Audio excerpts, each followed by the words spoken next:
가장 중요한 변화는 파리에서 여러 번 꽃을 그린 정물화를 꽃을 담은 정물화를 그리면서 밝은 색채의 사용에 대해서 고흐가 눈 떴다는 점입니다.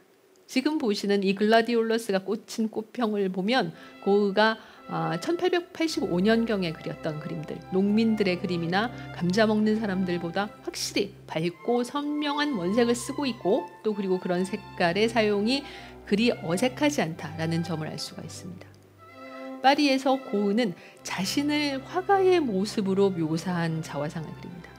자, 이 자화상에서 일단 여전히 쇠라의 전묘법의 영향이 드러나고 있고, 그리고 중요한 것은 여기서 고흐는 손에 팔레트와 붓을 든 채 이젤을 앞에 두고 그림을 그리고 있습니다.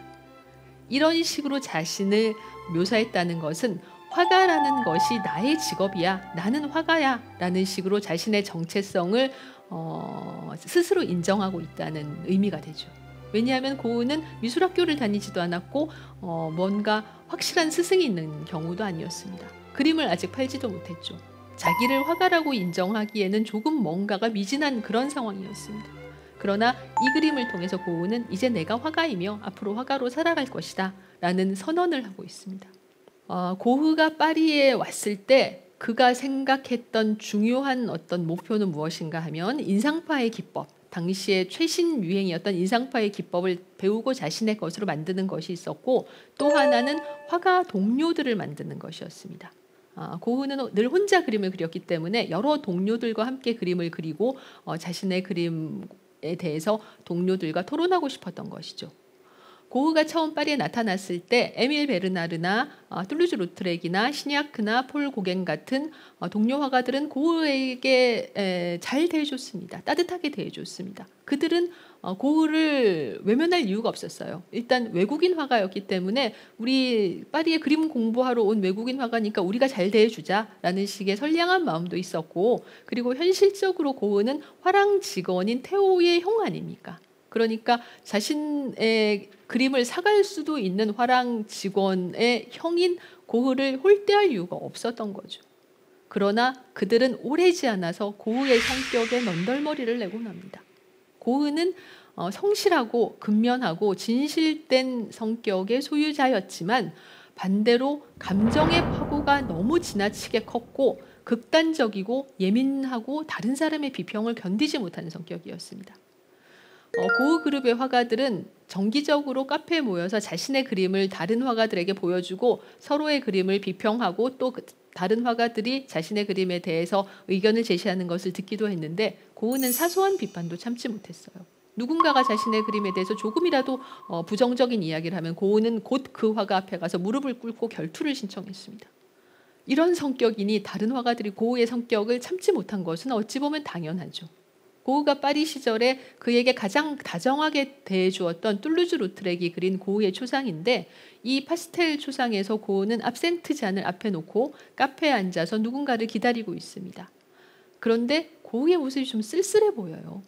왠지 모르게 우리는 고흐가 기다리고 있는 그 누군가가 언제까지나 나타나지 않을 것 같다는 인상을 받게 됩니다. 2년이 지나자 고흐는 파리에도 그리고 화가 동료들에게도 완전히 지쳐버렸습니다. 테오 역시 좁은 셋집에서 살면서 형이 계속 집에서 그림을 그리느라고 집을 어지르고, 그리고 자신의 고객인 화가들과 끊임없이 다투니 그 상황을 견디기 어려웠겠죠. 1888년 2월에 고흐는 동생에게도 이야기하지 않고 짐을 싸서 일방적으로 파리를 떠났습니다. 생라자르역에서 무작정 남쪽으로 가는 기차에 올랐어요. 어디로 가는지도 모르고 탄 기차는 16시간을 달려서 이듬해 그 다음날 새벽에 고흐를 남프랑스의 작은 마을 아르레에 내려줬습니다. 이름도 모르고 내린 이 마을 아르이 고흐의 운명을 바꾸었습니다. 아르은 지중해에 면한 프로방스, 그러니까 지중해성 기후인 지역이어서 비가 적고 특히 여름에 기온이 높고 대기가 건조하고 온화한 지역입니다. 지금 사진에서 보시는 것처럼 원색의 푸른 하늘, 그리고 짙은 녹색의 사이프러스 나무, 선명한 보랏빛의 라벤더 같은 자연이 주는 색감이 대단히 화려하고 온화한 그런 곳이었습니다. 3월이 되자 지중해에서 따뜻한 바람, 미스트랄이 불어오면서 마법처럼 마을의 풍경이 바뀌었습니다. 삽시간에 눈이 녹고 마을의 꽃나무들이 일제히 꽃을 피우기 시작했습니다. 고흐는 이제를 들고 과수원에 가서 정신없이 그림을 그리기 시작했습니다. 지금 보시는 그림, 고흐가 그린 꽃 피우는 살구나무를 보면 마치 실시간으로 이 바닥에 풀들이 자라고 있는 장면이 동영상으로 보이는 것 같습니다. 그리고 나무의 둥치를, 나무의 줄기를 초록색과 파란색으로 그린 점이 눈에 띕니다. 나무도 하늘로 왕성하게 가지를 뻗고 마구 마치 솜사탕처럼 꽃을 피우고 있습니다. 같은 시기에 그린 이 꽃피는 복숭아 나무라는 그림을 보면 바닥까지도 하얀색으로 칠했죠. 나무의 그림자가 있는데 이 나무의 그림자도 연한 파란색입니다. 나무를 가득 채우고 있는 복숭아 나무의 꽃들은 어찌 보면 꽃이 아니라 생명의 불꽃 같습니다. 고흐는 이 한 달 동안에 14점의 과수원 그림을 그립니다. 그리고 이런 그림들을 그리면서 고흐는 그동안 자신도 발견하지 못했던 화가로서의 영혼이 자신 안에서 기지개를 켜고 깨어나는 것을 느꼈습니다. 고흐가 아르에서 발견한 것, 아르는 고흐를 화가로 만들어준 어찌 보면 가장 중요한 스승이었습니다. 이 아르에서 고흐는 태양의 색깔인 노란색을 발견합니다. 태양의 색깔이자 희망과 생명의 색깔인 노란색이 화면을 가득 채우고 있습니다. 고흐가 파리에서 그렸던 풍경화와는 완전히 다른 새로운 풍경화들입니다. 예를 들면 이 해질녘 씨 뿌리는 사람이라는 그림은 고흐가 완전히 창작한 그림이 아니라 그 구성을 밀레의 그림에서 보고 가지고 온 것입니다. 그러나 밀레의 그림보다 고흐의 그림은 훨씬 더 밝고 환하죠. 그리고 밀밭의 색깔이 노란색이고 하늘의 색깔이 파란색이어야 하지 않습니까? 그런데 이 그림에서는 하늘의 색깔이 노란색이고 밀밭의 색깔이 파란색입니다. 둘 다 색상이 굉장히 밝고 환하죠. 씨를 뿌리는 사람은 마치 이 땅에서 지금 금방이라도 솟아난 것 같습니다. 이 그림을 채우고 있는 밝고 환한 색채는 고흐가 아르에서 발견한 그 무엇, 화가로서의 영감, 그리고 이 당시에 그림을 그릴 당시에 고흐의 마음을 가득 채우고 있었던 희망과 환희를 우리에게 그대로 느끼게 해주는 것 같습니다. 또 하나 고흐의 중요한 스승이 있습니다. 지금 보시는 그림은 언뜻 보기에는 동양화 같죠.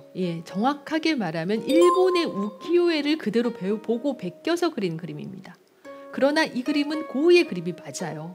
이게 어떻게 가능했나 하면 이 당시 유럽에서는 일본 에도 시대의 목판화, 우키요에라고 불리는 목판화가 큰 인기를 얻고 있었습니다. 목판화이기 때문에 대량 생산할 수 있어서 고흐처럼 주머니 사정이 가벼운 화가들도 쉽게 구할 수 있었습니다. 고흐 말고도 여러 화가들이 이 일본 목판화의 영향을 받아서 일본풍의 그림을 그렸고 그 경향을 우리는 자포니즘이라고 부릅니다. 조금 과장해서 말하면 19세기 후반에 활동했던 화가들 중에 자포니즘의 영향을 받지 않은 화가는 한 명도 없다고 해도 과언이 아니에요. 예를 들면 모네가 그린 이런 그림, 기모노를 입은 모네 아내 까미유를 그린 그림인데 누가 봐도 일본풍의 그림들이죠. 이런 식으로 정도의 차이는 있지만 인상파 화가들, 그리고 멀리는 오스트리아의 클림트 같은 화가들조차도 다 자포니즘의 영향을 받았습니다. 고흐는 그 중에서도 좀 특별한 경우였습니다. 그는 자포니즘의 영향을 굉장히 많이 받았고 이 우키요에를 면밀하게 연구했어요. 이런 식으로 우키요에를 거의 그대로 복사한 그림을 그릴 수 있었던 이유는 무엇인가 하면 고흐는 캔버스를 그리드로 만들었습니다. 우리식으로 말하면 모는 종이로 만든 것이죠. 많은 칸을 그리드로 나누어 놓고 한 칸 한 칸씩 우키요에의 장면들을 그대로 베껴 그렸습니다. 이렇게 그리면 우키요에의 장면이 그대로 캔버스에 복사될 수 있죠. 자, 이 다리 위 소나기라는 그림은 유명한 우키요에 화가인 히로시게가 그린 신오바시 다리 위 소나기를 그런 방식으로 베끼는 방식으로 똑같이 그린 것입니다. 이 우키요에는 화가의 마음속에 있는 관념 또는 화가의 마음속에 있는 가장 아름다운 장면을 그림으로 옮기는 스타일의 그림이기 때문에 그림에 그림자가 없고 상당히 가벼우며 그림은 선 위주로 구성되어 있습니다. 이런 식의 밝고 화려한 색상과 가벼운 스타일, 선 위주의 그림이 고흐에게 영향을 준 것을 우리는 이런 그림을 통해서 알 수가 있습니다. 아르레 랑글로아 다리를 그린 그림인데 전반적으로 밝고 환한 색감에 그림에서 선이 도드라지죠. 조금 더 우키요의 영향을 받은 그림. 이 그림은 고흐의 그림치고는 잘 알려지지 않은 그림이지만 제가 개인적으로 상당히 아름답다, 강렬하다라고 생각하는 그림인데, 이 어촌의 풍경을 그린 선명한 원색과 배를 그린 선을 한번 보세요. 이런 것들을 보면 우키요에가 분명히 고흐에게 영향을 주었다라는 점을 알 수가 있습니다. 아르레에 머문 시간이 1년이 채 되지 않았는데 아르레에서 고흐는 200점 정도의 그림을 그렸습니다. 이 200점의 그림들이 대부분 고흐의 대표작으로 불리면서 당시 고흐의 마음속에 있었던 희망과 또 환희를 보여주는, 생생한 그의 감정을 보여주는 그림들입니다. 자, 우키요의 영향을 받은 또 한 점의 그림을 한번 볼까요? 고흐에게 물감을 팔았던 탕기 영감이라는 인물의 초상입니다. 이 탕기 영감은 고흐를 인정하고 그를 동정하면서 조금이라도 도움을 주려고 했던 몇 안 되는 인물 중에 한 명인데, 그 탕기 영감의 초상 모습도 모습이지만 뒤의 배경을 보면 6점의 우키요에가 자리 잡고 있습니다. 이 우키요에는 모두 고흐가 수집했던 작품들인데, 오른쪽 하단에 있는 이 가부키 배우 같은 경우는 고흐가 다시 베껴서 그리기도 했어요. 지금 그림을 보시면 이 가부키 배우도 배우지만 주변에 대나무라던가 아니면 개구리 같은 그런 사물들까지 정확하게 베껴 그리려고 했던 것을 알 수가 있습니다. 고흐의 1888년은 아마도 그의 길지 않은 생애에서 가장 행복한 해였을 겁니다. 아르레 여름이 왔습니다. 지중해성 기후이기 때문에 아르레 여름은 건조하고 비가 오지 않아서 밤도 그다지 어둡지 않았습니다. 특히 고흐는 여름밤을 가득 메우고 있는 별빛에 매료됐습니다. 지금까지 고흐가 살았던 곳, 네덜란드나 벨기에나 또 런던이나 파리까지도 이렇게 맑고 환하고 투명한 별빛으로 빛나는 여름밤을 보여준 적이 없었습니다. 고흐는 이 여름밤의 색감에 매료돼서 동생인 테오에게 나는 정말 행운아인 것 같다. 이렇게 아름다운 자연 환경을 본 적이 없어 라고 이야기했습니다. 고흐가 그린 밤의 카페 테라스에서는 고흐가 머물던 아르레 중심부에 있는 포름 광장과 그 포름 광장을 걸어서 이 밤에 불을 밝힌 카페로 뭔가 한 잔을 하기 위해서 걸어오는 마을 주민들의 모습을 담고 있습니다.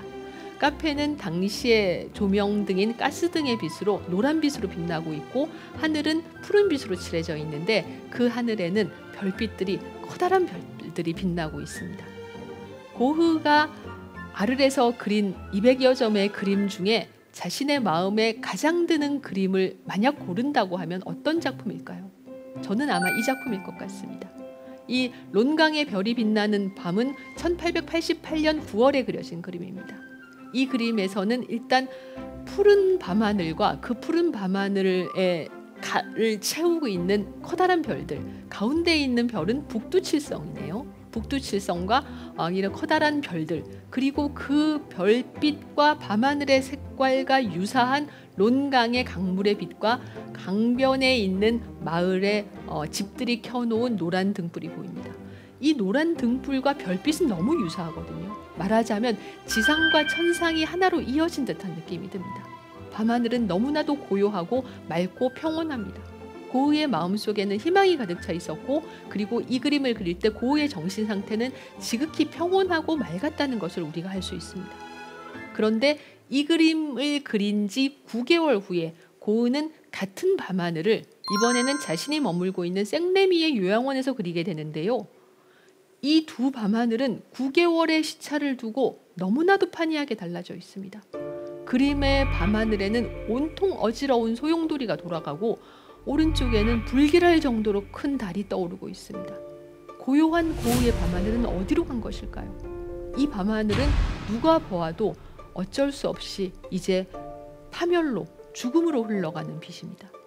이 그림에 대해서 고흐가 그린 겟세마네 동산이다 라고 이야기하는 전문가도 있습니다. 그렇다면 그 9개월 사이에 고흐에게 어떤 일이 있었길래 이런 파국적인 그림이 그려지게 된 것일까요? 바로 폴 고갱의 등장입니다. 고흐는 아르에서 1888년 5월에 라마르틴 광장 2번지의 2층 집에 방 2개를 빌립니다. 그 방을 빌린 집을 설명하기 위해서 고흐는 2장의 그림을 그려서 테오에게 보냈습니다. 이 앞에 있는 노란 집의 2층에 방 2개를 빌렸다. 겉은 이렇게 노란색으로 칠해져 있고 나의 방 안은 하얀색 페인트로 칠해져 있다 라고 고흐는 그림 2점으로 테오에게 자신의 그 상황을 설명합니다. 지금 노란 의자가 있는 침실을 보면 이 가구들이 모두 가장 저렴한 가구라는 것을 지금 우리가 보아도 금방 알 수 있어요. 고흐는 테오가 보낸 생활비로 살고 있었기 때문에 물감을 사고 나서 남은 돈은 최소한으로 절약해서 살아가겠다라고 여러 번 편지에서 약속을 했습니다. 그런데 왜 방을 2개나 빌렸을까요? 혼자 사는데 방이 하나면 충분하지 않습니까? 고흐는 이 남쪽 마을, 자신에게 너무나도 마음에 들었던 아르에서 남쪽 나라의 화가들의 공동 스튜디오를 만들고 싶어 했습니다. 그래서 고흐는 공동 스튜디오를 위한 방을 하나 더 빌리고 파리에서 자기가 친하게 지냈던, 자기는 친구라고 생각했던 고갱이나 툴루즈 로트렉이나 에밀 베르나르 같은 화가들에게 편지를 보냈습니다. 내가 너무나도 좋은 이상적인 마을을 발견했어. 그러니까 여기 와서 우리 함께 지내면서 같이 그림을 그리자라고 제안한 거예요. 아무도 고흐의 편지에 답을 보내지 않았습니다. 그들에게 고흐는 그들을 친구라고 생각했을 수도 있지만 그들은 모두 고흐의 성격에 넌더리를 내고 있는 상태였어요. 고흐가 가장 좋아했던, 가장 절친한 벗이라고 생각했던 툴루즈 로트렉조차도 고흐에게 답을 보내지 않았습니다. 그리고 또 설령 그들이 고흐를 친구라고 생각했다고 해도 굳이 파리를 떠나서 먼 시골 아르까지 갈 이유가 없었던 거예요.